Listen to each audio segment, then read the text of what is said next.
President Trump threatening to move this summer's Republican National Convention from Charlotte, North Carolina to who knows where, unless Democratic Governor Roy Cooper immediately says whether he will allow attendees to completely fill the arena. The president tweeting, quote, "If not, we will be reluctantly forced to find, with all the jobs and economic development it brings, another Republican National Convention site. This is not something I want to do." Governor Cooper says data and science will guide his decision on whether the state can hold large gatherings like the convention that is supposed to take place toward the end of August. Dr. Sapphire, I want to start with you. Let's run a hypothetical. Let's pretend that you are the medical advisor to the Republican National Committee.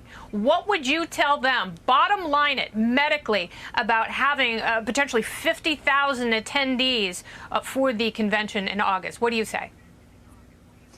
Well, Kennedy, I mean, it's extremely complicated. We're talking about several months from now. But I'll tell you, yesterday, North Carolina just reported their highest single-day increase to date. So therefore, they're still seeing rising cases. And, if they're following that White House blueprint that was put forth by the experts, then they're not ready to say that they're going to be able to accommodate 50,000 people in indoor settings come end of August. That being said, we're still several months away from that. So are there ways to smartly do things so that they can have it there? Absolutely. But they have to be creative. We can't just go back to the business of usual. We're going to pack everyone in like a herd of cows and then potentially be transmitting this, because then you have school starting. If they have this massive rise of cases just at the end of August, then all of a sudden the fall school year is going to be completely disrupted. And if our goal is to try and get children back to school, that's not smart. But moving it somewhere else isn't necessarily the right answer either. So let's just put our minds together and come up with some ways on how we can do this. Have a lot more outdoor events. If you're going to be inside, maybe people do need to be wearing face masks. Maybe there will be increased testing. I mean, I'm not sure. There are a lot of variables. There are smart ways to do this to decrease the risk of transmission. But the bottom line is, putting a lot of people in a small area is definitely not good for us right now. It's not for our long-term goal with COVID-19. You're right. So much is shifting, and the timeline keeps shifting. So it seems like we're close to opening. And, the end of August seems like it's really far away, but they got to make some of these decisions. So, Joey, let's say you are advising the president and the RNC. If not North Carolina, then where? It's got to be a swing state.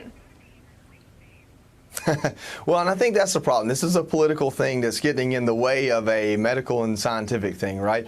I am a bit confused at President Trump's manner towards this, because, like the doctor said, it kind of contradicts, or at least goes up against, the White House's own rules and kind of guidelines. But with that being said, politics takes all, especially in an election year. That's just the truth of the world we live in. They're pretty cozy with my Governor Kemp. I know that Arthur Blank would probably open up Mercedes-Benz Stadium responsibly for something like this, or perhaps they go down to Florida, President's new home state. They seem to be doing very well with the virus. I think it makes sense to go to a state that's either trending down or going way down. Texas might be that state. It's not a swing state or a place to gain a lot of ground with the convention, but I think it makes a lot of sense to go somewhere where the numbers favor large crowds or the risk of large crowds. But and I think that would be consistent with everything the White House has said. Cases. They're having increasing cases. They're also increasing testing. North Carolina this week is only beginning its second phase of reopening. Some restaurants, some hair salons, very limited. There is no accommodation for something where 50,000 people could come together and socially distance right now. All right. Well, we're writing the rules in the moment, and so much is going to change. We don't know where it's going to end up. Absolutely. It makes it exciting, but incredibly unpredictable.